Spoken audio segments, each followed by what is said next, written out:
Good evening, morning, or noon, fellow seekers of the anomalous. My name is Claycross, and I shall be your reader today. Today we shall explore the Hungry Bag. Link to this entry is in the description if you wish to read along. SCP-101. Object Class Euclid. Special Containment Procedures. SCP-101 is currently stored in the Subbasement O2 of Site-19, inside of a standard fireproof document lockbox, within a reinforced concrete room of standard facility size. Said room has been fitted externally with a standard double-door airlock, and internally fitted with appropriate safety response equipment as well as biological response equipment. Only personnel of Level 3 are permitted to enter the SCP-101 holding room.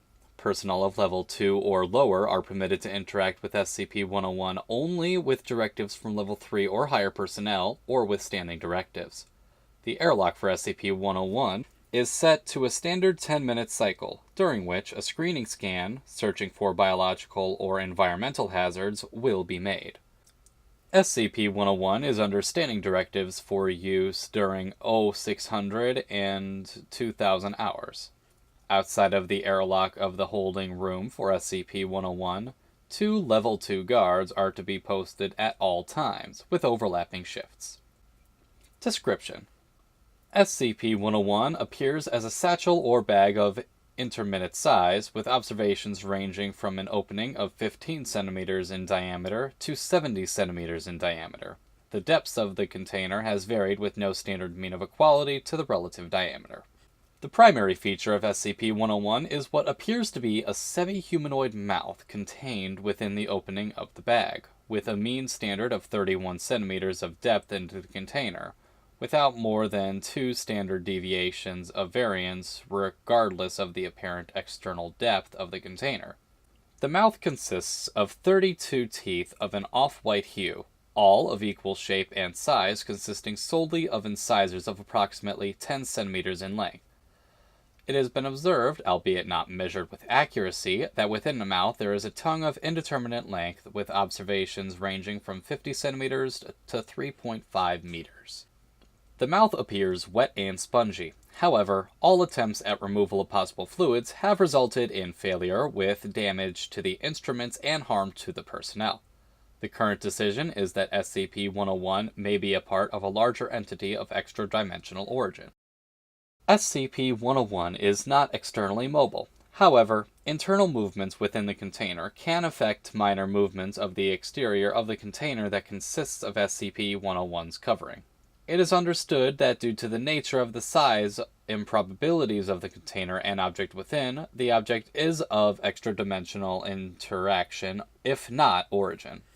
SCP-101 has exhibited polymorphic abilities as well as a low level of sentience. The photo on file depicts the item as it was discovered in 1979 in a remote area of the Cascade Mountains in the Pacific Northwest of the United States. Found along with SCP-101 was the decayed remains of a human clad in a weathered black suit, seated upon an also weathered parachute, missing the right arm up to the joint of the shoulder, which appears to have bite marks through the remaining bone, assumed to have been inflicted by SCP-101. Speculation as to the identity of this deceased individual has led researchers to the conclusion that it was one D.B. Cooper, remains removed for the purposes of concealing the existence of SCP-101. SCP-101 has since changed its appearance and shape with the apparent end of enticing a subject into reaching within the container. These appearances have ranged from money satchels, to deli boxes, to Krispy Kreme containers, to candy bags, all of which have an external appearance that is indistinguishable from that of the real containers. It has been proposed by Dr. that SCP-101 is semi-sentient in its attempts to lure subjects in. At the recommendation of Data Expunged, SCP-101 is currently in use as a means of refuse disposal for Site-19. SCP-101 has not shown adverse reaction to having foreign matter introduced to it, including but not limited to paper product, sewage, cafeteria refuse, metals, polymers, oils, and other products which are not consumable by any known biological entity. Addendum 1. So far, SCP-101 has not exhibited any abnormal behaviors from the standards observed, nor has SCP-101 emitted any substances, either foreign, extra-dimensional, or abnormal. However, it is the concern of Dr. that SCP-101 may produce an emission in the future. Addendum 2. Further examination under the direction of Dr.